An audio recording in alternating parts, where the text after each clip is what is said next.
I remember very vividly, my manager at the time called me and said, "Oh, Breakout Kings wants to meet with you." And I was like, "What's Breakout Kings?" So I spent all night watching Breakout Kings, was driving to the meeting, and then my manager called and said, "Oh, they canceled. They said you were too old." I was 36 at the time, and they weren't looking for someone that old. 24 hours ago, I didn't even know Breakout Kings existed, and now I'm crying in my car because I didn't get a meeting on this show.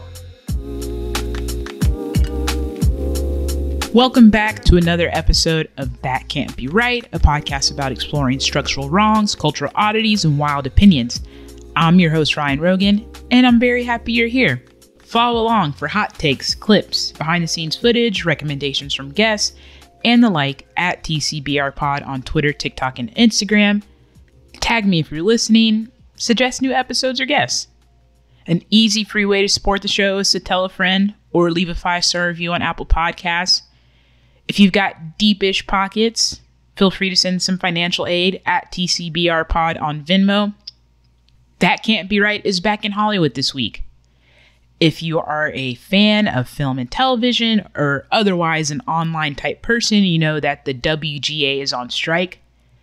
But you might not know what WGA stands for or why they've been on strike since May 2nd. Don't worry, got you covered. On this episode, I'm joined by CeCe Pleasance-Adams, most recently of The Late Late Show with James Corden, and Ted Sullivan, most recently of Riverdale. And they're going to explain everything. Apologies for any dog barks you might hear. That is Cooper. Otherwise, buckle up, folks. Thank you so much for having us. It's always one. I love a dog person. I do. And secondly, that's it's always creepy, great. Ted. No, I love a dog person. Wait, what are you talking about? There's a dog. I'm acknowledging the dog in the room. See what I did there? Let's acknowledge the dog in the room. Let's acknowledge the dog in the room. And thanks for allowing us to come on and talk about these issues that we care a lot about. Yes, I'm very excited. We were off to a good start, obviously, so far. I think the best place to start would be like how you're both writers. The intro didn't cover that. You've both written for several different shows, programs people have watched and will know. Like, how did you get to be writers? What childhood trauma, anxieties have manifested and led you to this career? That is perfect. You hit the nail on the head. Ted, do you want to start? Do you want me to why start? don't you start? I've already spoken. Okay. I was painfully shy as a child. My mom pushed me into theater because I wouldn't speak above a whisper. And so I started doing theater, and then that led me to performing and doing stand-up comedy, which then I learned that I didn't have to get on stage. I didn't have to have the anxiety and diarrhea that I had, anxiety-induced diarrhea that I would have every time I would get on stage. I could just write jokes for other people, which led me to writing. But Ted and I did some performance stuff together. Ted produced a sketch show that I wrote with my partner, Katie. From there, it's the classic story of not making any money for a really long time. And then finally, somebody asked me to do some free work for them, which led me to get my first writing job. And then I didn't get another writing job for a while, but then I did. And, so it's sort of the classic Hollywood discovery story. Yeah. Overnight success over. Yeah. 10, 15 years. Yeah. Yeah, exactly. Perfect. And I grew up moving around a lot, changing schools every 2 or 3 years because my family moved a lot. My brother and I were kind of the only constant with each other. And so we did a lot of reading. We did a lot of watching of movies, especially when we lived overseas. We didn't have a TV, but there was a theater that would show English language movies, old ones. So Bridge on the River Kwai in 2001. That was our film education. And then we started writing stories together and making short films. And I decided that I wanted to go to film school, and I went to USC. It was not what it is today. I was in the 4th graduating class of the undergrad filmic writing program. So it was kind of a mess. And I always tell people I had to unlearn the 4 years that I had learned there before I could get a job. I understand it's a very different program now. And then I moved to New York. I was a school teacher, but then I got a job as a soap opera writer. And that was a really, I call it my Roger Corman grindhouse days. There were 5 writers. We wrote 6 episodes a week. We shot an episode a day. We did it 5 days a week. And we did it 50 weeks out of the year. So by the end of my first year at being 26, I'd written like 56 episodes of TV. And I did that for 4 years. And then CeCe and I teamed up and we did some live comedy and sketches and then moved out to LA. And then I took a break from the industry because it wasn't working out for me. And I did other stuff. I drove a truck and put up drywall. And then I worked at a lab up in San Francisco. And I just got different life experience, but ultimately came back to LA. And I knew that I wanted to make the jump into primetime TV writing, but I knew that that was a very specific type of job. You weren't just a writer, you're also a producer in primetime. So I just got jobs, often working for free initially, working every job and crew, camera and grip, sound, driver, electrical, to understand how the set worked. And then I became an editor, taught myself editing. And I did that for a couple of years while still writing and trying to study TV. And I finally pitched around enough. It took years and years of pitching and trying to get taken seriously. I finally, got a chance to pitch at Law and Order, got hired up there. And then luckily, if you do a good enough job, you tend to get rehired. I think that's one of the things that CeCe and I have been lucky at, or we've also put in the hard work at. CeCe's amazing at her job and people like working with her. And when people like working with you and you can deliver, there's a much better chance that you're going to get rehired or passed on to someone else. And that's kind of ultimately, I think, how we have survived in this increasingly difficult and changing industry. I think you have to be like I think I'm sort of like a fluffy little dog that'll just be like, okay, I'll do whatever you want. And I just roll over and show you my belly. And that's my working philosophy. I don't know if it's right. It's not great sometimes. Yep. Yeah. You have to be a good people. You have to be a people pleaser, like, please don't hit me and I'll do whatever you want. Yeah. Yep. I do have follow-up questions, of course. CeCe, I'll start with you. First, what was your first role in the theater your mother made you join? Do you remember?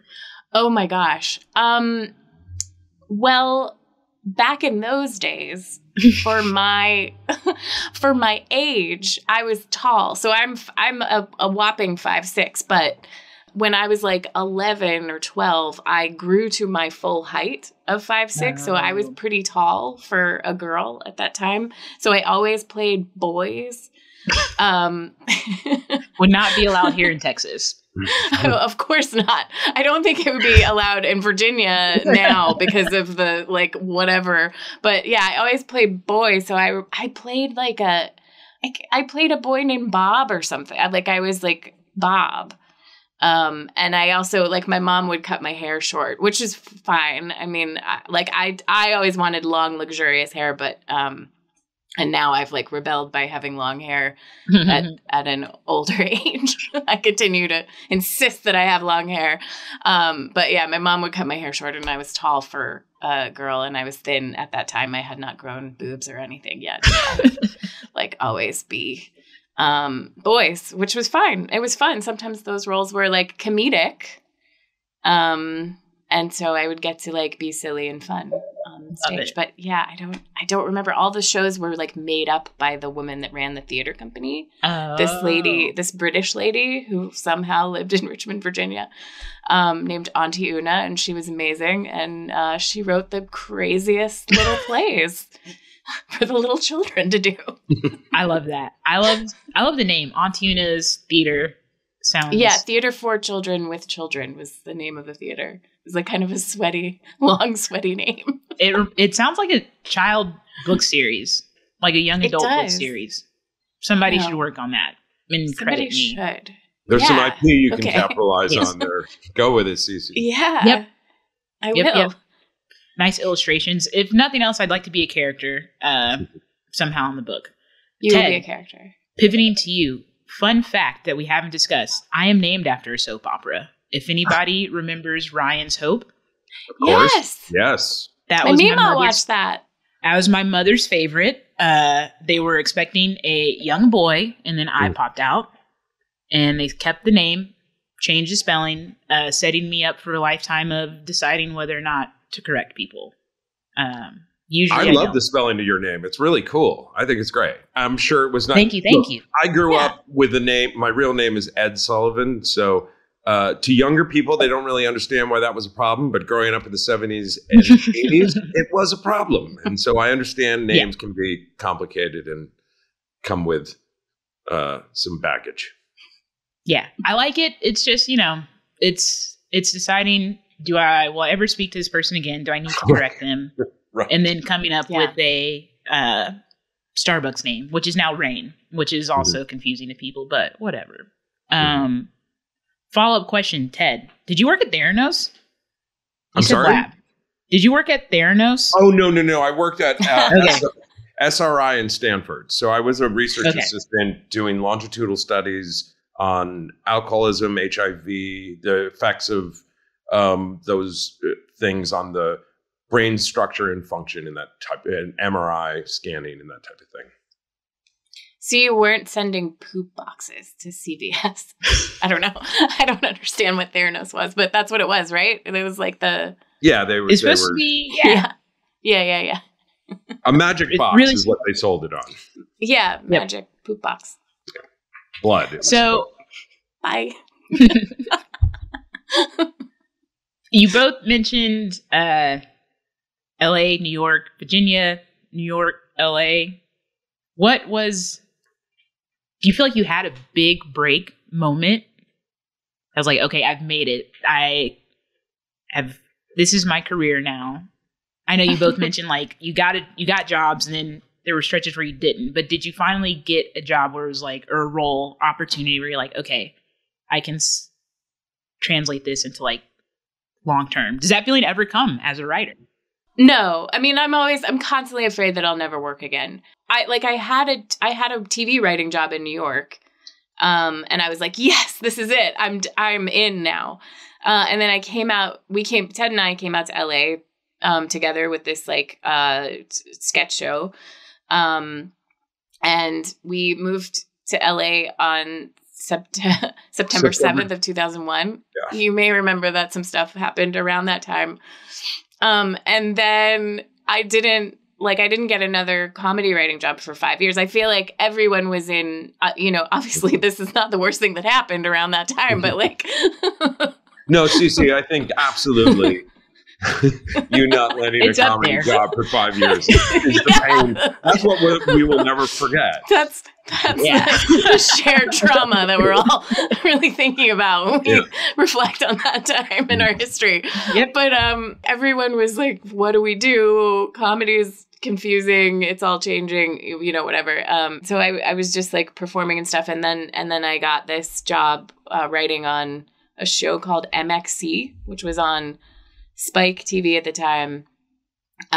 It was like... It was hysterical. It was very funny. It was very funny. It was like just sort of stoner TV or whatever. And that felt like a big break for me. Although I will tell you the conversation that was had in front of me while I was interviewing for that job. I went in and they were like, there's the two guys who are great, by the way. I really like these people. They've made a lot of good television. But they were talking to each other and they were like, well, she's really funny. Yeah, but we already have a woman in the room. I know, but Mary's always saying that she'd like to have another woman in the room. Well, do you think she really means that? And then they turn to me and they're like, we're definitely going to hire this guy. But if we have any money left over, maybe we can hire you too. Ooh. And so they hired me and a guy. And they gave him more money than me, but I still got a job, and that was great. And then they were very kind and helped me like find a manager from that, and that helped me get my next job, and blah blah blah, on and on. So, by the way, only a member of the WGA would go. They hired a guy and they gave him more money, and that was great. That was great. That's great. Yeah. Speaking of, and I did do a lot of free work to get that job. And then I did a lot of free work to get my subsequent job, even though I had a manager. So like it is, yeah, it's not as glamorous as one might think. What about you, Ted? Was there a job, a role where you're like, well, I mean, you mentioned going back and forth and trying so many different things. Is there been anything where you're like, okay, I'm staying in prime time, I'm not doing any of the extra stuff? Yeah, it's funny. When I was in soap opera, I was making a good living, but I never felt I was really part of entertainment industry. It felt like a side part of the entertainment industry, and because it wasn't. I never watched soap operas. It just was a job. And it didn't help me transition into prime time at all. In fact, when I was first starting, it actually hurt me quite a bit. Now I don't hide it at all. And then I spent many, many, many years trying to get back in. And the industry, once you leave, doesn't want you to come back in. I was making a pretty good living as an editor. And I thought maybe this is going to be it for me. I would edit at night on the midnight shift so that I could take meetings during the day.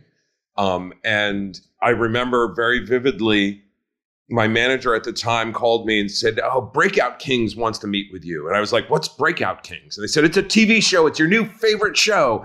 So I spent all night watching Breakout Kings, was driving to the meeting. And then my manager called and said, "Oh, they canceled. They said you were too old." I was 36 at the time, and they weren't looking for someone that old. And I remember crying in my car and thinking, 24 hours ago, I didn't even know Breakout Kings existed. And now I'm crying in my car because I didn't get a meeting on this show. So that was a lot of ups and downs. And CeCe and I would kind of try to support each other. For me, it was getting on Law and Order Criminal Intent. Waylon Green hired me right on the spot, and that changed my life. Told me, I got a couple episodes and that was going great. And he said, "Yeah, we're going to sign you for 3 seasons." I was like, "Great." And then the next day, the show got canceled. And then I didn't work again for like a year and a half. And I thought, oh, that was it. That was my one. So I think now I'm more scared about not working than I was back then. I partly because I feel closer to the end of my career than the beginning, and I started so late. And so now I feel, CeCe and I often say at lunch or dinner, we go, if one more person says, "Hey, you made it. Oh, I wish I had your career." It's like, I don't know. I feel like I'm standing on cracking glass, and at any minute it could end. So I constantly live in fear and shame and self-loathing. So. Yeah, it does feel like you're like on a cliff, and Ryan Seacrest at any moment could come and just push you right off over the edge. Just be like, "You're too old and you're irrelevant." And he would don't like you. I think he's not a tall guy. I think he could fight back. Yeah, but we're very Thank timid you. people. Yeah, Yeah. but I mean, when someone's about to push you off a cliff. No, you're right. You're right. We could fight him. Fight or flight. And that's the lesson of the episode, folks. Thank you, Ryan. I love you. Thanks. Yep. I try to motivate and inspire. That's amazing. Thank you. Both of you have mentioned some interesting things. As always, more follow-up questions. Kind of moving on to the next subject, which is about pay, right? CeCe, you just mentioned they were straight up like, "Hey, we have this guy. We're going to give you less to do the same job, and you're probably going to have to perform like more tasks within the room." How do you get paid as a writer? Like, I know that's a very broad question, but yeah, well, it's different for Ted and I. So I work in Variety. So I just finished working on the Late Late Show with James Corden. For that, I get paid weekly, and we get paid. So we have 13-week contracts, which is about 3 months. So at the end of every 13 weeks, about 10 weeks in, we get a thing that says you've been picked up or you haven't been picked up. When you're on a show like that, a lot of shows, like a lot of variety shows, like they only go for 13 weeks. One of the things that the AMPTP is trying to do that is super cool is take away the 13-week guarantee, which sucks so hard because it's the only thing we have. Like as variety writers, we don't have script fees and things like that. So like Ted can tell you about that stuff, like which is like part of why working in scripted TV, so like hour long and sitcom and stuff like that can be better. They maybe, I don't know if they have, do you have the guarantees, or do you just have, you don't have like a weekly guarantee like we do in Variety? I don't know. Do. Anyway, I'll get into it. Yeah, you'll get into that. So all we have is this idea that we have 3 months where they're going to pay us a certain amount for those 3 months. And sometimes that's the only 3 months that you work all year, meaning that you work for money, like, because you're always working for free. Yep. Like you're always writing and trying to like put together samples and put together packets and things like that. So like as much as like occasionally somebody will throw you $100 for writing a packet, very rare, but like sometimes, you know, you're writing stuff on spec, you're writing samples, and so you're always working. So anyway, the short of it is, as a Variety writer, you get paid weekly on 13-week contracts, and they can get rid of you at any point when your 13 weeks are up. If you're not churning out enough monologue jokes or whatever. You said like 10 weeks in. Like, do you have, or do writers have a sense of like at that 10 weeks? To have it in my calendar.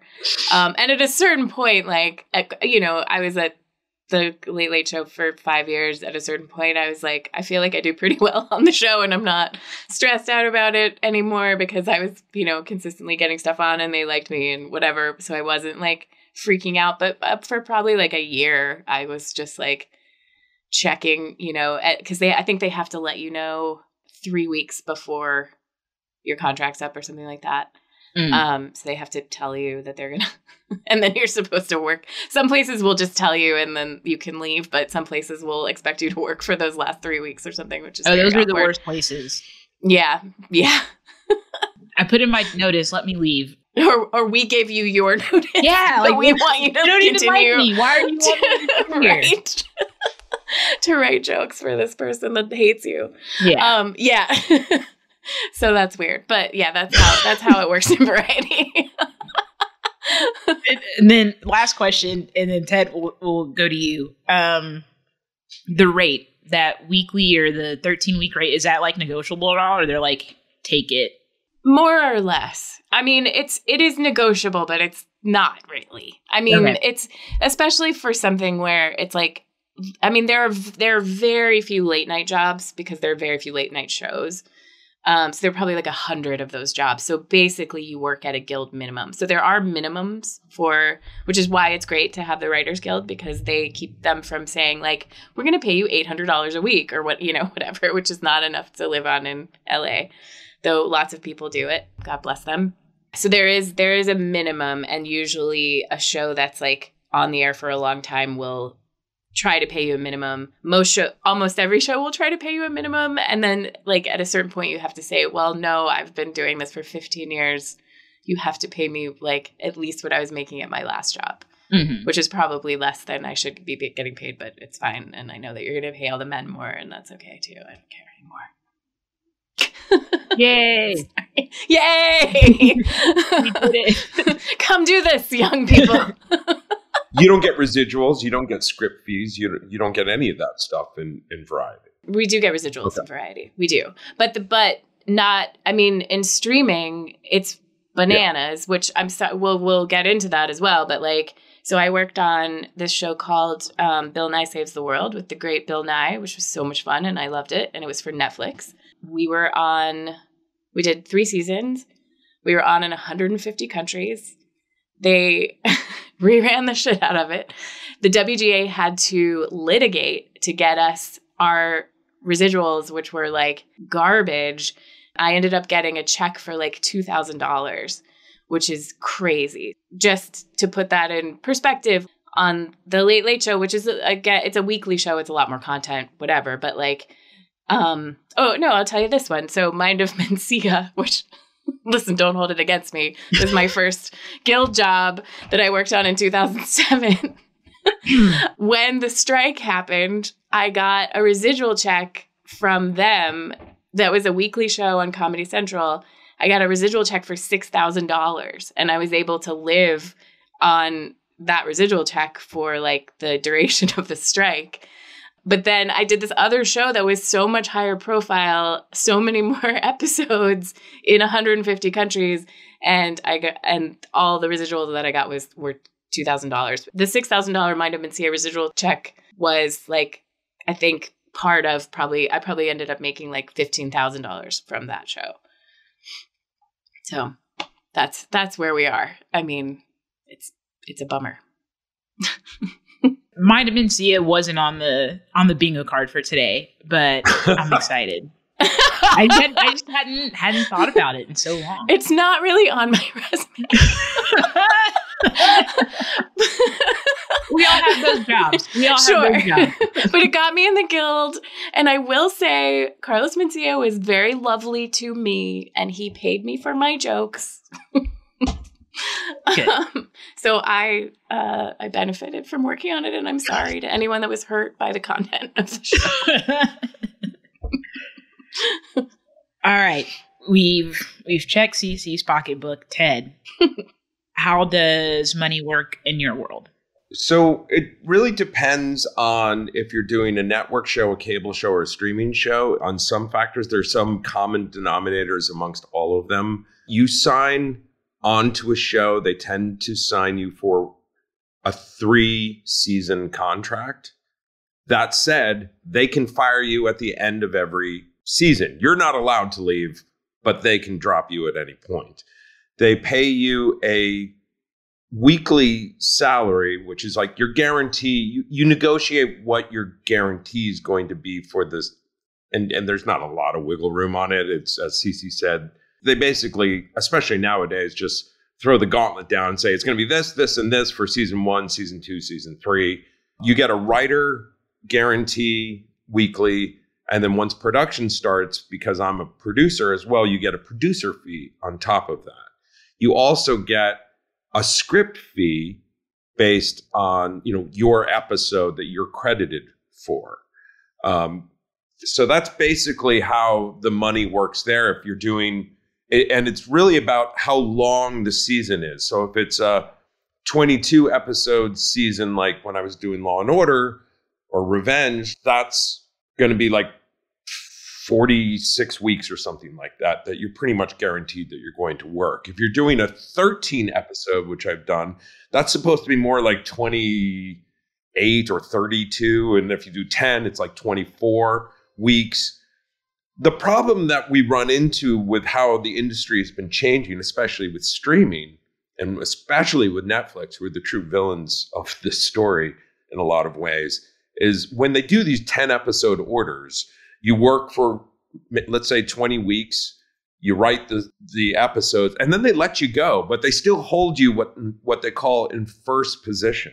So you might think, oh, I'm making X amount of money for these 20 weeks of work. I'm rolling in it. But then they have to shoot the season. That takes a year. And then it takes another 6 months to edit it and then drop it. And all that time, you're being held on the possibility that there will be another season. They don't tell you there's going to be another season. You're not getting paid during those 18 months, and you're not allowed to work because no one's going to hire you in second position. So that 20 weeks of work has to cover 18 months of life. And then they aren't paying residuals on top of that. They do what they do, like they call it a buyout. So they say, oh, we'll give you this little bit of money. But that's so that they pocket all the money that they're actually making on it. In the short term, you think, oh, they gave me $10,000. Great. Really, it's supposed to be $150,000, but you just gave away, $140,000 to help them out. So the money gets, they throw these numbers out of look what they make for 20 weeks, but that's not true. It's what you make for 18 months. So that's part of what we're kind of struggling, why so many writers are now realizing this is an untenable situation. And they've come in and they've radically changed the way that the industry functions. And they've made it so that it's no longer a career, it's a gig.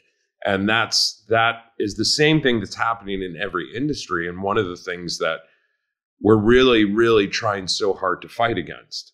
So that's basically how the money works on a weekly and on an episodic type of on a show. That was going to be my last question, was like, how has how have the streamers ruined everything by deciding like there could be more nuance in the question, but how have the streamers ruined everything by in every industry, private equity, it's like, oh, this is what people like, let's do more of it until it's not sustainable. And then people are like, hey, this isn't sustainable. Can we have more money? And it's like, oh no, we're going to run out of money if we pay you a living wage. Right. I mean, CeCe, do you want to, because like I can go on a bit of a tirade about this because there's like three things that I think are like the biggest stuff going on, but I also monologued right there. So I don't want to get in the way of you right now. I think what Ted is saying, what you just said is correct. It's like the idea that the streamers have basically made us into a gig economy, and you're like, well, why doesn't like other people live in gig economy? And that's true. But like a lot of times we're working 12, 15-hour days. We're giving up our lives. We're giving up our social lives. We're giving up having kids for some of us. And then we're getting paid and we can't, like, you can't, it's hard to be creative in a survival mode place where you have no idea how you're going to pay your rent in Glendale. And I think there's like a misconception that most writers make a lot of money, and it's just not true. Like some years I do make a lot of money and some years I make zero, barely minimum wage. Yeah. Or nothing. Or nothing. Or just absolutely nothing. And, I mean, people have become billionaires on the backs of content that we created. It came out of our brains. And then we're having to work sometimes 2 jobs at a time to pay for our rental duplex in Glendale or, whatever. Your 2-bedroom apartment I'm renting in Hollywood. It's like we're not living in big houses. That there's this misconception that we TV writers are, you see Shonda Rhimes or you see Ryan Murphy and you're like, wow, they're all like that. Like, no, that's that's 0.01%. Yeah. And the other thing is, I mean, streamers have ruined, it's not just us. Like, it's not just the writers. It's also actors. It's also the crews. And I mean, that's why the difference between 2007 and now is that we have the support of all the unions. We have the support of all of our sister unions. We have the support of the Teamsters. We have the support of IATSE. We have the support of the animators. They are in IATSE. And the IATSE are that's like the craftspersons union. So the people that build the sets and everything. So, I mean, it's like, we don't want to strike. We weren't asking for a lot. They've already lost the amount of money in 18 days of the strike, I think. Is this correct, Ted? Like, that's correct. They've already lost what we were asking for 3 years. Which is also why it's not about the money. It's about union busting. Because if it was about the money, they would have made the deal. And I think I'll get on my soapbox for a brief moment, but we're facing a unique time that has created a convergence of issues that has led to this standoff. And the first is corporate culture. Studios are no longer studios. They're subdivisions of massive corporate conglomerates due to mega mergers that really should never have happened, like Disney buying Fox, a deal that was basically allowed by the government, but should never have happened, which means over 50% of all writers working today in the WGA are working for one company. And with these mergers come the corporate behavior that has eroded worker rights across all industries. CeCe's right. It's not just writers or actors or IATSE or driver. Like, it's every worker in America today and across the globe today are dealing with this issue. And that's why unions are so important and why they've spent decades undermining unions and turning them into the villains. So this, as CeCe said, they've already lost all the money they would have had to pay us over 3 years. This is about union busting. The other thing that's happened is this is a result of the pandemic. We make a new deal with the AMPTP, which are the studios and producers, every 3 years. And we do this for a reason, which was a reason I didn't understand and actually resented when I first joined the WGA. But our former president and a really great guy, David Goodman, explained it to me. Technology changes rapidly. We can't be locked into a 10-year deal when the evolution of technology changes so quickly. When TV came along, then came reruns and movies on TV, and then it was cable and VHS and DVD and Blu-ray and now streaming. And with each one of them, we have to get that covered. We have to force them to open the books. But in 2020, when we were supposed to renegotiate, We did not, out of humanity and concern for the future of our industry. So we're now 6 years behind where we should be. And think of how different things are six years later. There was no streaming. And they claim to say that they're losing money, but of course that's a lie. They said the same thing about TV reruns and VHS and DVDs, and it turned out when we forced them to open the books, they were making huge amounts of money. And the same is true here. They tell us the streamers are lost leaders, but in money pits, but then tell their shareholders they're making massive profits. There's only one group they have to be honest with, and it's not us, it's their shareholders. Otherwise, the FCC and the SEC come in and clobber them. It's illegal for them to lie to them. And the third factor we're fighting is just the culture of Silicon Valley. They infect and destroy every industry they touch.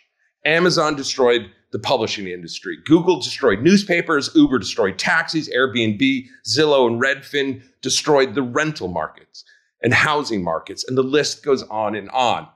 Silicon Valley has one playbook. They make false promises built on an unattainable business model to venture capitalists looking for the next Apple. Uber has never been profitable and never will be until they eliminate human drivers. And that's like building a business on the promise of cold fusion one day becoming true.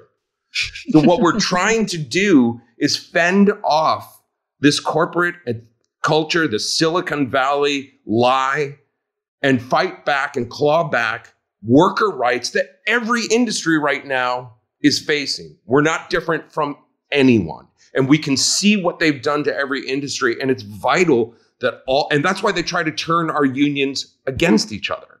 They want us to fight. They're like the Crown and we're Ireland. They split us down the middle and have us fight each other instead of realizing, you know what? I think the Crown's the problem and they're the Crown. And those are the three issues that have made this time so vital, and also why we won't back down, because if we do, they literally just turn us into a gig economy, as CeCe said. And then they will have an AI write a script, but then pay us $300 to punch it up to be human. And we wait 6 months hoping that the Paramount app buzzes and we get another job. So we can't let that happen. You've hit on, I'll start work from 3 to 1. 3, I just sent out an email to someone who's writing a book about all the industries that private equity and venture capital have disrupted. It's to your point, let's just spend a bunch of money in hopes that it'll be profitable. But if I do that, I'm financially irresponsible. And that's not fair. Yes. 2, yes, everybody hates unions unless it's a police union. That's an episode I would also like to explore. And then 1, I blame MBAs. And I graduated from UCLA's MBA program. And it's you wouldn't want your role as a content acquisition manager, as a senior financial planning analyst, to be a gig role. Why would you want to subject other people to that? And the math ain't mathin', to your point about, oh, we're not making any money. Oh, look at our stock is up. So I'm with you. I'm a union. We're a union family. But yes, full support. Anything to add, CeCe, before we jump to the next question? No, I feel like Ted really, really sold it very well. Okay, I'll add this. I don't like talking about any of this crap. I don't like that I have to think about it because I write yucks for ding dongs. That's my job. I'm a comedy writer. I write jokes. I like to make people laugh. I like that my job is just dumb and fun. And I'm so grateful that I get to do what I do. And so the fact that I have to go out and walk around on a picket line every day and that I have to think about, I don't want to think about people with MBAs. It's cool that people are smart and good at business, but I'm not, and I don't want to think about it. And so let me tell you something. They're not either. I was in the classroom with them. Yeah. It's a breeding ground for white collar crime. But that's what it feels like. And it bums me out that I have to think about it. And I have to know about this stuff. And I have to know about all, it's just a bummer. Sorry. And I do ahead, think that, no, I do think you're hitting on something really vital here, and I don't want to run past it, is I think they capitalize on that because we grew up doing this for free as kids. We grew up, then we became young adults and did it, and we made short films, we put on plays, and then we would do projects on our own. And CeCe, you and I did this for over a year, putting our own money in and producing a comedy show and going on the road with it and taking it from New York to LA.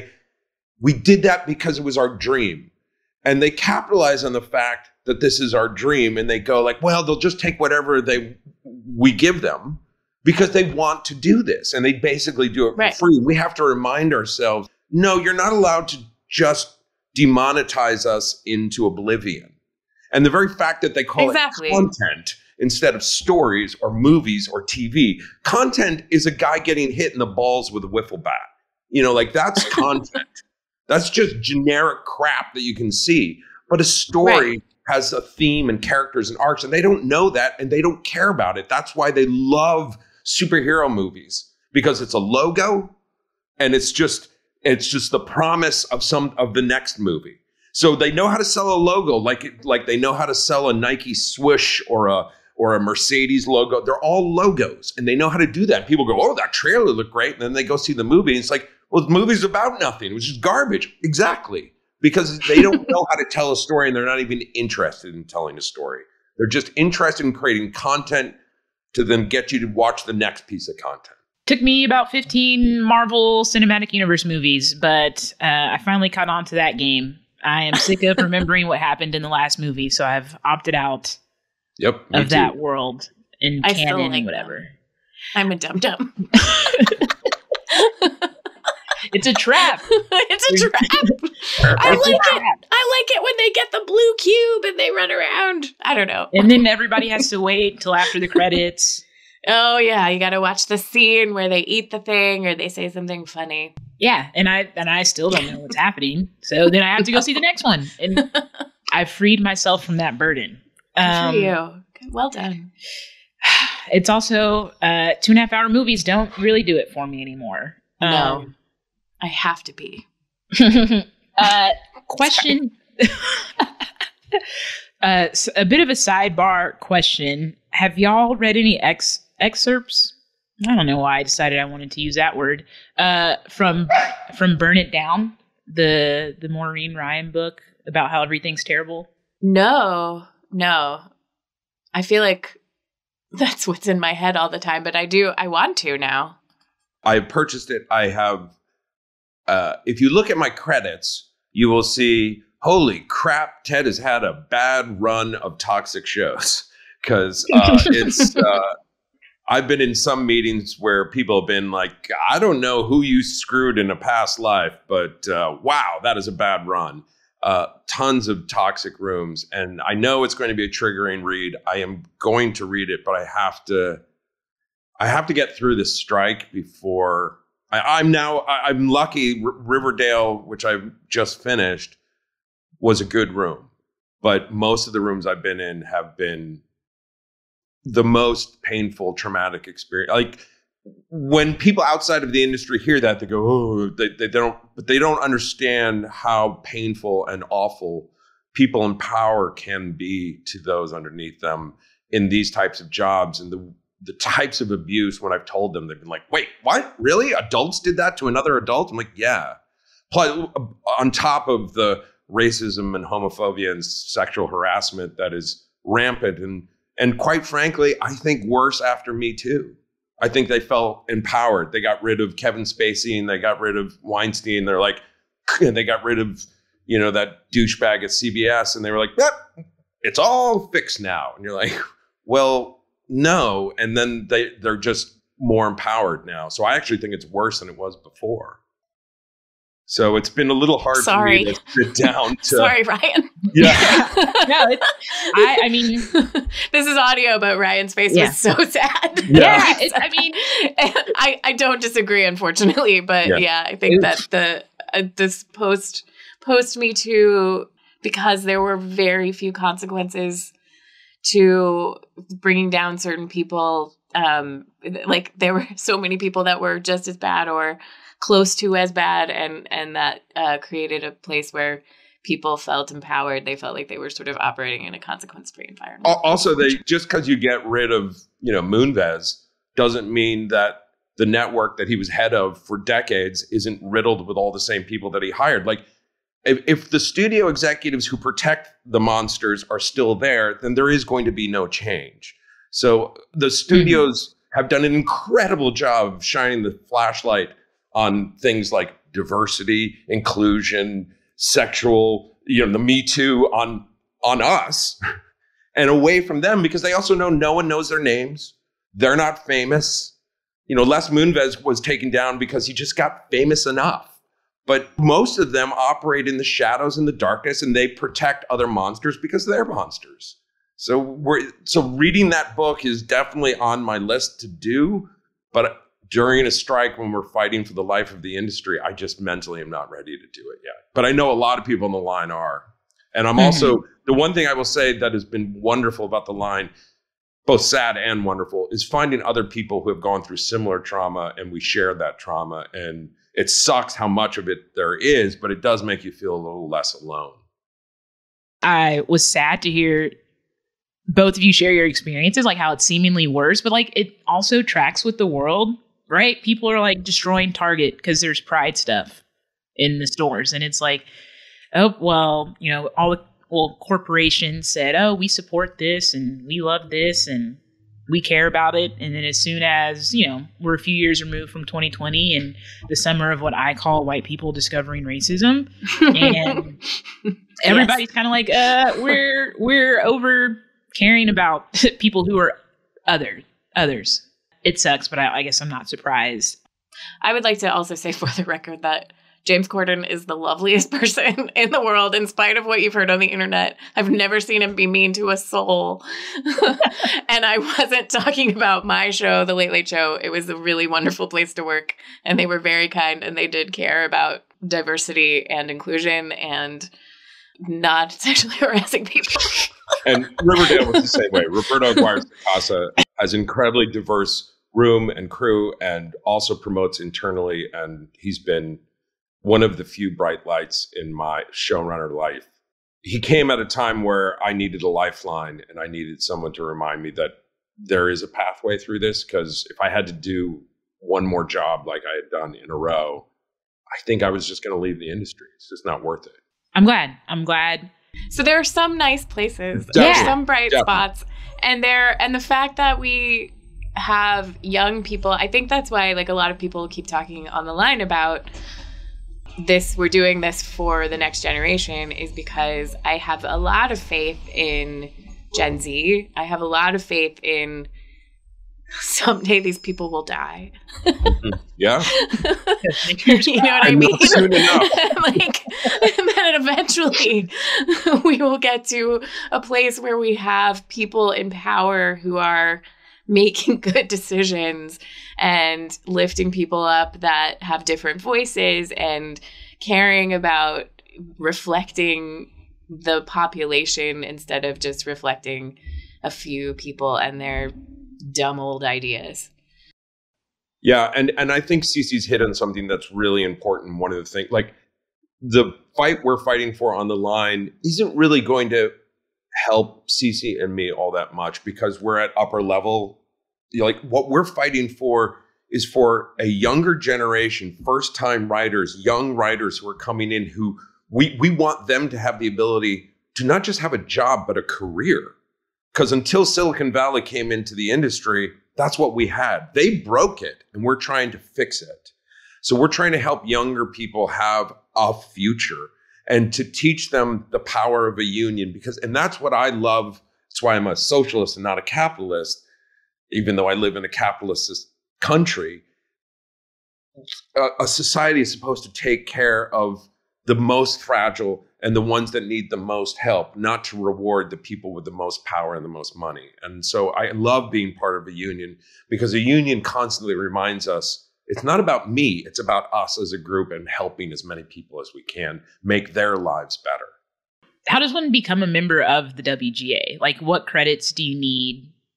And were you keeping track. I'm this many credits, this whatever away from being able to join? Well, it's kind of cool because the WGA is very egalitarian in the sense that, like, if you write a good script and you get a job on a show that's union, then you get to join the union. I mean, you also have to pay to join the union, but you're getting paid to write. So that's cool. So it's not like other unions where you have to earn a certain number of hours or you have to get a certain number of credits. If somebody wants to hire you on a union show, you have to join the union. So that's pretty great. And you have to make enough money per kind of window. You have to maintain your earning and paying into the union in order to keep your health care and to maintain your status. But once you're in the union, you can pay very little dues in order to just maintain your membership. You may not be able to participate in your pension plan or in healthcare if you're not making enough money, but you can maintain your union status. So if you do get another job, you jump back in. I had a gap between 1999 and 2010 where I was still a member of the union. I just wasn't an active member. Yeah, so you have to make a certain amount of money each year to keep your health insurance, which is basically like the biggest perk. One of the biggest perks of the WGA is that they have great health insurance. And if you make a certain amount of money as a writer on union gigs throughout the year, then you get your health insurance. That's the goal, basically, is to try to make, I think it's, what is it, like 40 grand now, something like that, a year on a union job. And we have incredibly smart, especially now, leadership that make sure our union is sustainable. We have a fully vested pension plan. We have a fully vested health plan. So a lot of the other unions are in disarray, and we have a very focused and educated and serious-minded group of union leaders who cultivate this like a garden, and we're in really, really good shape that way. And it's taken some hard choices for us to make along the way. And yes, we pay dues, and some people grumble about that. But my father used to tell me, paying taxes is not bad. That means you made money that year. You should never complain about paying taxes. And I never complain about paying taxes or paying dues because they are there to help sustain the union or the society we live in. So those are all good things. I am not evolved enough to not be mad about owing money during tax season. I hope to get there. That's fair. That's fair. I agree. I'm not sheltering money anywhere. I'm not there yet. I don't want to be there. I'll pay my fair share. Especially when you find out how much like billionaires pay in taxes. Well, right. Quick rant. Yeah. There was a tech bro on Twitter that was like, oh, Norway did a tax on the super rich and $54 billion fled the country, moved somewhere else. So I read the article. It's like 30 people. I was like, maybe the takeaway is 30 people shouldn't control $54 billion.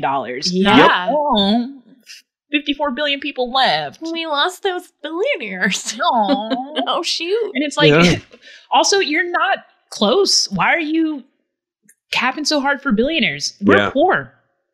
Yeah. Anyway, men are weird. Sorry, Ted. No, it's true. Look, I hate men. I'm a big man hater. So they suck. And look, there's no such thing as a good billionaire. No one hates Ted more than himself. So true.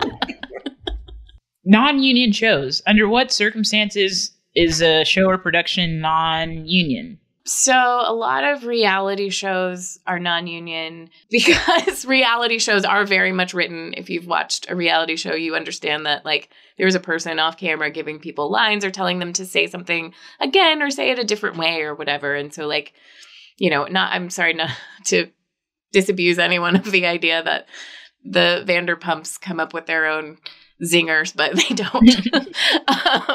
So there was a movement in 2007 to try to get reality shows into the WGA and get them onto union contracts, and it didn't work because we were also trying to fight for streaming, and that also was confusing because nobody knew what it was going to become and blah blah blah. So that's a longer issue, but yeah. So reality shows, some game shows, some scripted shows. what's the FICOR or something like that? Like that's where they, I don't understand what that word means. Again, not good at business. I'm a yuck writer, for pennies. Yeah. I mean, and a lot of shows will just get away with like being non-union because they'll call you a producer or a consultant. Listen, I've worked on some non-union shows. Please don't tell the Guild. I'm not doing it right now.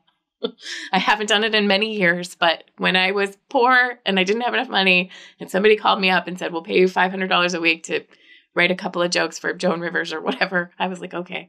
But like not during a strike. Never. Anyway, but they get away with like calling you a consultant or something like that. And so then, but as a Guild member, you really do have to think about, okay, what am I doing? Am I really consulting on something or am I just writing for them? But yeah, I mean, a lot of shows still continue to get away with being non-union for writers and creators by just calling writers something else. No, I've had no interaction with non-union shows, so I don't really know much about it. All I know is that if you're in the Guild and you write for a non-union show, that can get you in a lot of trouble or even get you kicked out of the Guild. So, yeah, we're very and I've never done it. Yeah. When I was younger, okay, I was experimenting. Didn't know. It was college. College doesn't count. There is a media guy who famously writes everything himself. Tyler Perry? Louis C.K.? Wait. Tyler Perry? Right? Oh, Tyler Perry. Yeah. Oh, yeah, sure. So for people who don't have writers' rooms, like, do they not care about what's happening or what? Well, that's a really good It's an interesting question. Yeah. I do think that there is a subset, and I think a small group, that get upset with the idea of having to have a writer's room. I think those people are in the wrong. Like they say, I just want to write all 6 episodes, all 10 episodes by myself. Okay. But at the same point, part of having a writer's room is to ensure that you have a diverse room with different perspectives to challenge your ideas and to push you into a different direction or gut check you or to bring in just life experiences that you literally have no idea about. And the other thing that you're trying to do, and this gets back to like, we are a society, we're a culture, we're a union that are supposed to be looking out for each other. Being a lower level writer to then going up the ladder, becoming a mid-level writer and then a co-EP and an EP, you go through those steps, those different ranks, and you learn along the way. And you learn how to do different things. You learn how to run a room, how to pitch in a room. You learn how to interface with the director. You learn how to run pre-production meetings. You know how to be on a set. That trains you to be a showrunner. So when you deny people the ability to be in a room, to be on a set, you're denying your fellow writers from having a future and a career. And I think, personally, I just think it's not only selfish, I just think it's stupid. I would much rather have a room with 7 to 12 people that look and sound and have lived nothing like my own experience so that we can come, because I don't want my stories to just have various shades of Ted, as that's my nightmare. That's like, I don't even like looking at myself in the mirror. I don't want to like watch a show that's just all versions of me or my misinterpretation of what another group of people or person or life experience would be like. I think it's selfish and I think it's short-sighted and I think I don't have much empathy for people like that. Yeah, I just heard about it, so I was curious, like what their dog in the fight would be. But agree that it does leave you miss a lot when you do things like that. So, I mean, you couldn't do variety like what I do. Like you absolutely couldn't do it with one writer. There's just no way. To what Ted was saying, like comedy especially works better by committee. Like it's just, especially when you have rooms where like everybody agrees that the best joke wins and you kind of take your ego out of it. Like that's when things work absolutely the best.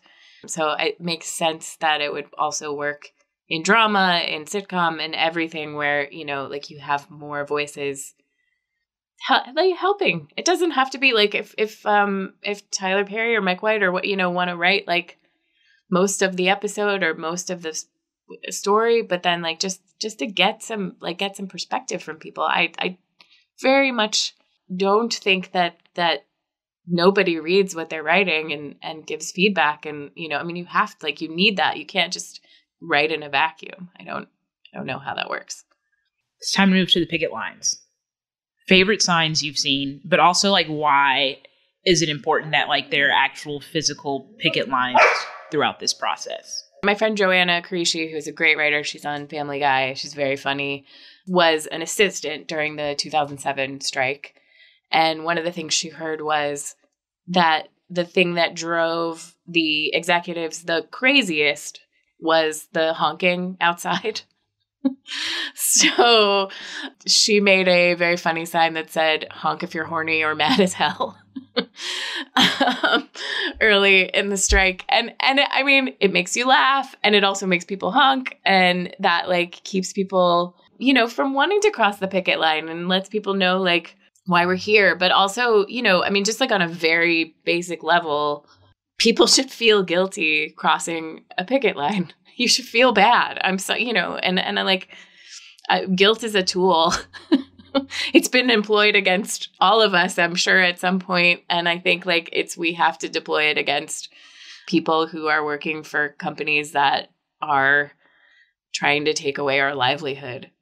So that's the big reason to picket and to be out on the line. And if you know someone who is out on the line, support them and don't get too mad at them when they complain about their feet. Husband. I think there's two signs. One I saw that said Succession without writers is just The Apprentice, which I loved. I thought that was a great sign. But my absolute favorite sign is by my dear friend Bowie Kim, she's an amazing writer. She's also an incredible artist. And she hand painted this, the meme of the dog sitting with a coffee and it says, "This is fine," as flames are going around. Well, it's the exact image, except he's got his arm up in the air and it says, "This is not fine." And it's a perfect reproduction of it and a great twist on the meme. And every time I'm with her on the picket line, people just stop to take pictures of that sign because it's creative, it's beautiful, it's simple, it's funny, and it's true. So that's why it's my favorite sign. And if you don't follow Bowie Kim on Twitter or which I'm not on, but if on Instagram, you're crazy because her posts are fantastic and she's an amazing artist. So she also puts up a lot of doodles that she does. So I would definitely follow her. And you should talk to her one of these days. Good She's plug. a great interview. I agree. Oh, I will. Yeah, you should. She's much better than us. Yeah. No, this is great. I've learned. She's really smart. We're barely holding on here. CeCe and I are going to throw up when this is done. As long as there's someone to clean it up, I think we've decided is the most. That's the only requirement. Is there anything I've missed, in terms of the important things that the unions are asking for during this negotiation process? We've talked about pay, kind of fighting against the idea of turning writing as a career into a gig type economy. What else is at stake that we haven't discussed, if anything? Ted mentioned AI briefly. And I think it's a big part of the conversation. The AMPTP does not really want to talk about it, or they've said they'll talk about it once a year or something, but we all know that technology can change very quickly. I think it's coming for us all, and I think people who work in manufacturing or in other industries are yeah, bitch.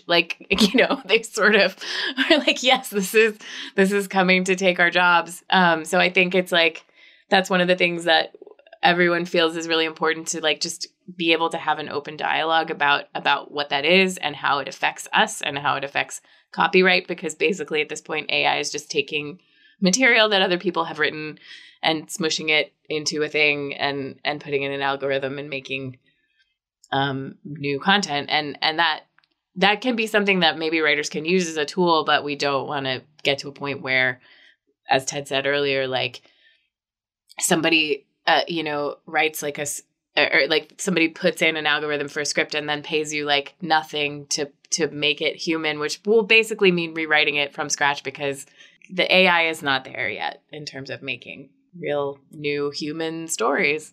And I think what CeCe's saying is like really, really smart. And I do want to, as we say in the writers' room sometimes, hang a lantern on this, which is AI is not artificial intelligence. And that's a line that Silicon Valley has created to hype up this program. What it is a plagiarism software. So like 6 months ago when everyone was on Instagram and posting like their AI images that I used to write comic books. I have a lot of comic book artist friends, and they were livid because they saw their style being aped by AI, and suddenly now their work is devalued. And AI is using their work because they have to put prompts in, make it like Dustin Nguyen, make it, like George Perez, and make a Viking like this, make me look like a Viking in the style of George Perez. Well, that's not AI.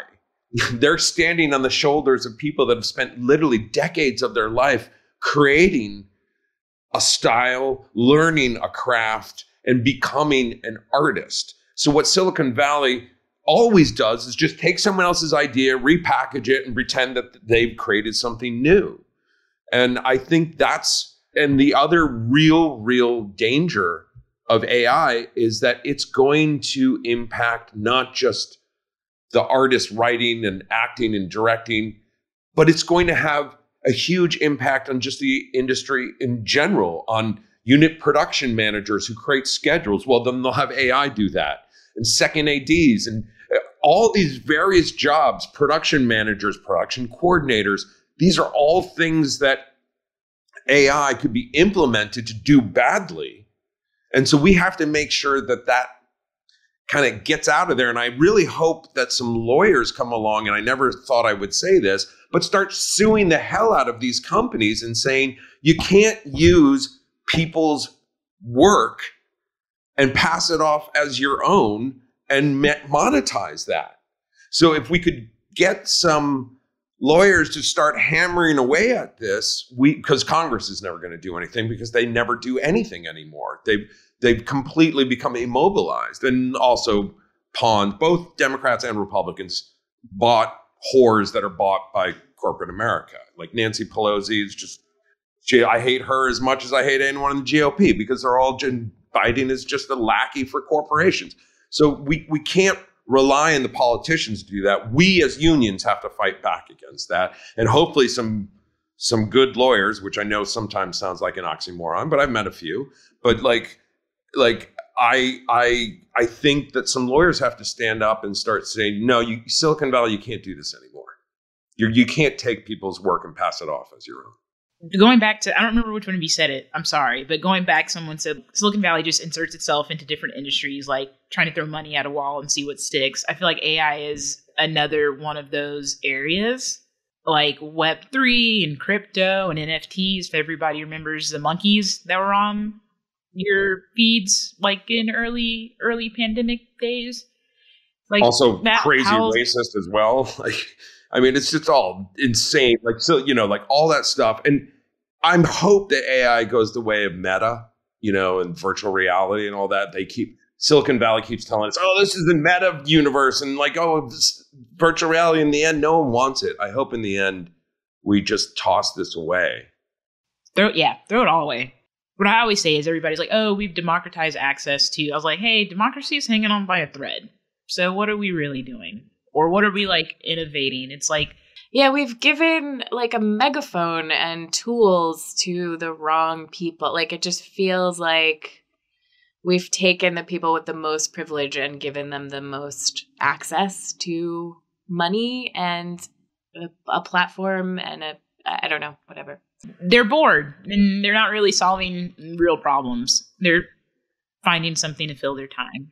And I think for me, the part that becomes demoralizing, because there are parts on the line when you feel energized and hopeful, And then there are parts where it becomes demoralizing is we're just back in 1923. We're just back in the Gilded Age all over again. And we've empowered robber barons again. We've corrupted federal government to the point where money completely controls all of it.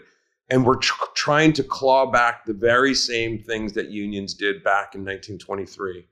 And it's really depressing that we have to just try to get things like healthcare back, and how we have to try to get back 40 hours a week, and how we have to get weekends back and overtime and all of those things which we had, but then it got so easy and we got so used to it that we took the eye off the ball, and we abdicated power to rich people, and we idolized rich people. We idolized billionaires. Warren Buffett, not a good guy.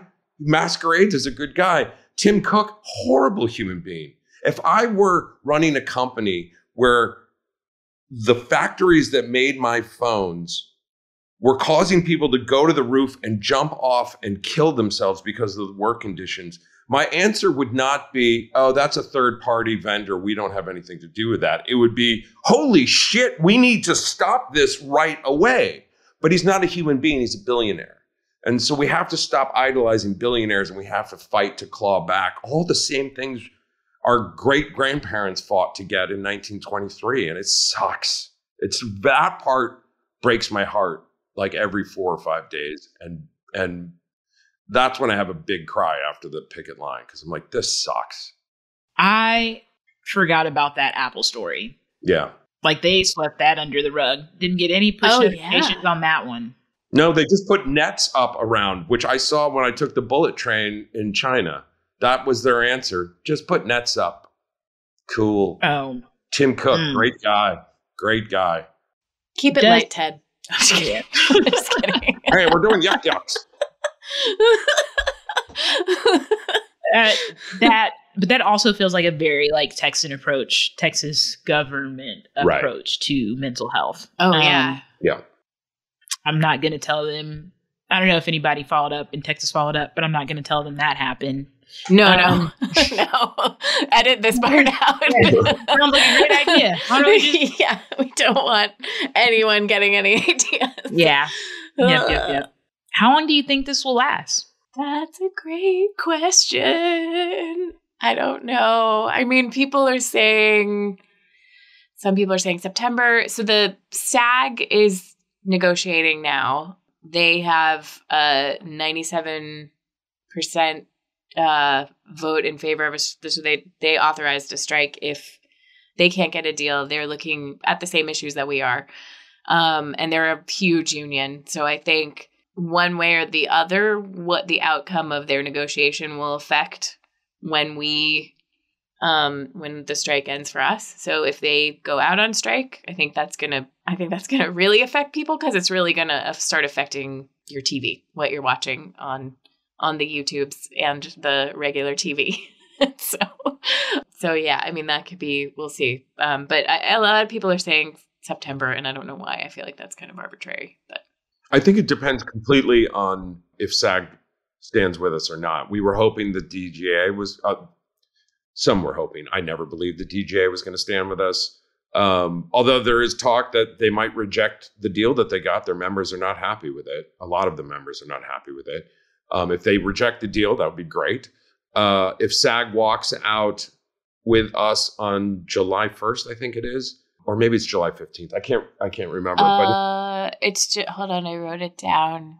June 30th, midnight, June 30th is when they're. Okay. So if they did walk out with us, I think that would have a big, big impact, because right now the studios think that, they can still make their Superman movies or their Marvel movies or whatever if they still have the actors. But if the actors walk out, they can't. And Warner Brothers has announced a whole new DC slate that's going to go into 2039 or something. So that's billions and billions of dollars of both money that they're going to spend and what they think is going to be money they're going to make. Although if The Flash is any hint of what awaits us, I'm in no rush to see what Warner Brothers does with DC. But I think there will be some pressure put on by their shareholders at that point to make a deal. If SAG does not walk out with us, this, I think, could go for 6 or 7 months. I'm planning for 6 or 7 months. And we're in weeks. We are just finishing this. This will be the end of our 7th week right now. If that's the case, how do you think the WGA will sustain like momentum? Or it's going to be hard. Dance parties? Yeah. No, I don't know. Yeah. It's going to be tough. It's going to be tough. I mean, it's already tough. Like, I think everybody's, we didn't think we were going to go on strike because we were asking for so little. Like, we really, like, no one thought there was going to be a strike. This is sort of a shock. I finished up a job. So the Late Late Show ended on April 27th. I went to Italy with my husband because we were like, okay, well, Brandon has a job and hopefully I'll get a job by the end of the summer or whatever. And we had some money saved up. And so I'm in a very privileged position right now because we had been saving because I knew I was going to be unemployed during this time. But I thought I was going to be unemployed because I'm unemployable, not because we were going to be on strike. Like, I just didn't because I thought it was going to be about me. Yeah, because everybody. I suck. I'm so bad at everything. No one likes me. No, like it sucks. And there's so many people that are really that are affected already and will continue to be affected because no one planned for this because it's not. Again, no one was we weren't asking for the world. We weren't going in like guns a-blazing. We were just like, well, let's just make sure that people can get their health insurance and pay their rent, basically. And they were like, no. So I don't know. I mean, I think were asking for 1%. Yeah, 1%. So I think for the Guild, I think it'll just be a matter of just trying to remind people of what we're doing this for. I know there's a lot of, there's some programs that they're working on to keep people healthy and fed and keep their children healthy and fed and things like that. So hopefully, I think that's going to be a big burden on the union to try to, make sure that people have what they need.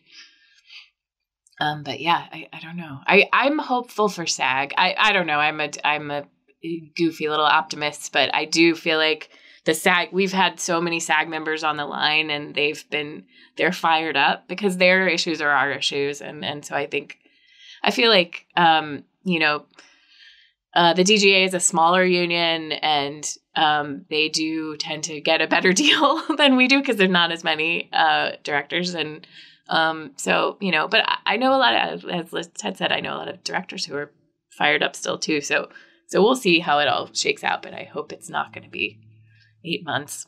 Yeah. I do think that the one thing working in our favor for managing long-term expectations is that unlike 2007, more people are hurting. So there's a lot of people in every department, but especially in the Writers Guild, who now go, oh, I can't live like this anymore. And I think in 2007, it was a much smaller group. And I think now so many people are working for minimum as established writers that have been in the business for decades are now working for less than they did 20 years ago in a lot of ways. So I think because so many people are hurting, they're like, yeah, we have to do this because the alternative is just annihilation and the end of the industry. Fun. How can we end on a good note? But I mean, we've talked about it a few times over, how the industry has changed and really kind of different industries have changed and made themselves unsustainable, like by their own creation. So how do they reckon with that without taking everyone down with them? Here's a question as we wrap it up. Do you have a Netflix lullaby? And by that, I mean, do you have a show you put on with the express intention of falling asleep to it? I listen to Audible books. I listen to a lot of, I still call them books on tape, even though that's not what they are at all anymore. But I listen to like a lot of silly, like very gentle YA series. I just finished a YA series called the Glass and Steel series by CJ Archer. It's a they're YA books. I mean, I listen to books on tape and I play Candy Crush, which maybe makes me seem like a 65-year-old woman. And that's not that far from the truth, but I am younger than that. I have a cold right now, so I do sound like your granny, but I am I think I put myself to bed with granny things, with books on tape and Candy Crush. I like it. Thank you. What about you, Ted? I actually listen to an Australian YouTube channel called Mr. Sunday Movies or Caravan of Garbage, which is James Clement and Nick Mason. For some reason, I find their voices, they're both funny, and I find their voices very calming to me. And even though they're silly, and I drift off listening to them make fun of very bad movies on a show called Caravan of Garbage, which... But I don't watch a show that I need to watch, or I don't listen to a show that I need to follow the plot. It's like hearing two people next door having a silly conversation and drifting off listening to that. So, what's yours, Ryan? Yeah. Currently, it's Veep. Oh, Veep. That's a great one. We redid that during the pandemic, and it's a great time. Yeah. Seriously. So that's my show. current Netflix lullaby, which isn't actually on Netflix, but whatever, branding.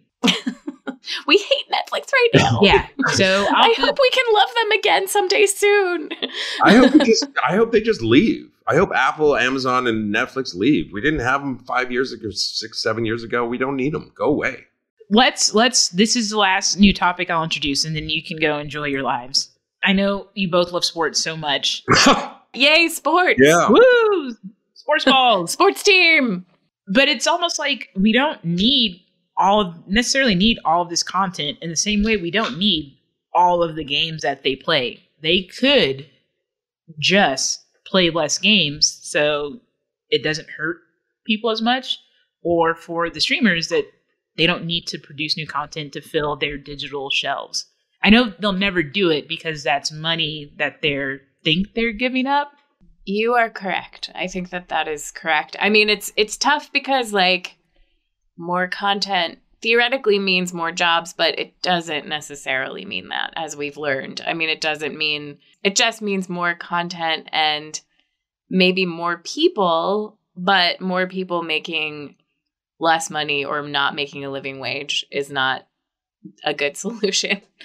There's also a demoralizing factor to it all. I think it's frustrating to see that you spend a year of your time working on a show. It comes out on Netflix and 3 days later it's gone. It's the number one show in the world and everyone's talking about it for 3 days. And then it's disappeared. They've even taken the billboard down off of the Netflix building and replaced it with a new one. The show's only been out for 3 weeks or something or I don't know how long it's been out, but not that long. And it's just, even when Stranger Things comes out, that's their biggest show. Comes out on a Halloween on November 3rd. It's out of the conversation. And that's demoralizing. It sucks. Yeah. Maybe the way all of those games burn out the sports players and make them not play at a top, the quality level that you like to see the sports players playing at. The amount of content burns out the artists and the creators. And so, and it just it just waters everything down. And like Ted said, there's this amazing show that nobody got to see because they were meh, let's just throw it away. They're just making it's just disposable. So yeah, it's bad. Felt like you didn't seem confident in saying the sports analogy, but you got it. You nailed it. Thank you. You're ready for ESPN. Yes. Those. It's just a lot of bad hot takes there. Speaking of, maybe we don't need this content. Don't need this show. Don't need this host. That was the last question. That's a lie. Where can people find you on the internet if you would like to be found? I am so not on the internet, but they can find me I'm on Twitter and Instagram, although I'm very disappointing. I'm also on TikTok, but I've never posted a TikTok. You're on TikTok? My TikTok name is CeCe is a TikTok. I've literally never posted a TikTok. I keep saying like someday I'm going to learn how to make a TikTok, but I haven't. So please feel free to follow me. I'm very disappointing. That should be your handle. That's how Jesus sold it to a lot of people. Yeah. Please follow me. I'm very disappointed. Not going to be here for long. Yeah. It's not great. What I have to say is not worth your time.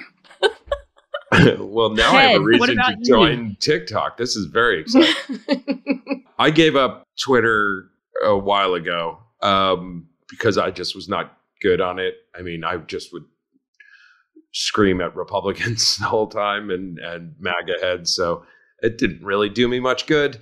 But I am on Instagram. I have a very strange handle. You can search for me, Ted Sullivan, but it's Carter Hall, Karterhol, which is the Thangarian spelling of Hawkman, because I'm a nerd.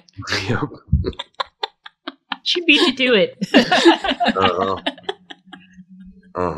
And then how can people support writers during this time? If you're in LA and you drive by and you see us, honk. If you're in LA, even if you're not in the industry and you want to walk with us and march with us, great. We would love that. But also, you know, I think in general, like we've been saying a number of times, if you get the chance to start a union at your job, do that. Because the more unions there are in the country and in industry, it will help everyone. Because we won't feel like an island here in every industry. The goal of capitalism is to win, is for one person to have all the money and one company to exist and have bought up all the other ones. So we need unions to fight back against that. That's the part of capitalism no one wants to talk about. That's how the game is won. So the more unions there are and the stronger unions are together.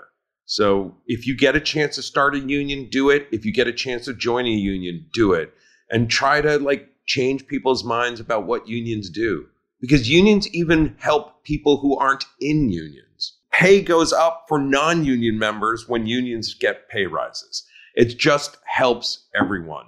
So that's like the macro version of how to help, is just join a union. The other thing is like, pay attention online if you're on Twitter, or like, I know it's tough, it's a hellscape, but there are a lot of like hashtags like WGA strong and support writers and things like that. If you're a business, you can, or you're part of a business, you can donate food. People love it when you send food out to the line. That's like a huge hit. And you can find all of those locations on the WGA website. You can, I mean, look, I wouldn't ever, I'm not doing this. I wouldn't ask other people to do it, but you can cancel your Netflix subscription. You can cancel your streamers, you know, things like that. Like, do some performative activism by showing that on Twitter, on Netflix. If you have a big social profile, like social media has been like a huge help to us. If you have a strong social following, even if you don't, and you want to like make a TikTok supporting writers, or, you know, any of that stuff is like super helpful. Like, just the more visibility, especially Ryan, as you said, like that, you know, it's going to be tough as we continue and as this drags on and on, to keep the morale up, keep motivation up, keep people interested in what we're fighting for. I know it sounds like I'm crying, but I just have a cold. I'm okay, everyone. Just really emotional talking about social media. If you could just make a TikTok, that would be amazing. I'll promote it on my TikTok. It'll be the first video I put up. I have like 9 followers on my TikTok. I'll retalk your tick. That works, right? I think that's a thing. That's a button. That's a button for sure. Ooh, look at me. Wait, is it really? TikTok. I'll retalk your talk. I don't know what it's called, but like if you, I think it is called retalking. Am I wrong? Someone asked me to duet a video. They just sent me a text message and they asked me to blind react to something. So be on the lookout for that. Ooh, I don't know what it is. Exciting. Could be awful. But team, I've taken up a lot of your time. Thank you so much for joining me, for dealing with my dog barking and chewing things. Love your dog. Yeah, me too. All my questions. Coop, you want to make one final appearance? No. Looks to me like I'm stupid. Yeah, he's quiet. But I am talking to a dog, so he wins. Everybody, we'll find the resources if you would like to provide support to the writers who are currently on strike. If you're brave and bold enough to cancel your streaming accounts, I'd love to see it. But that's it.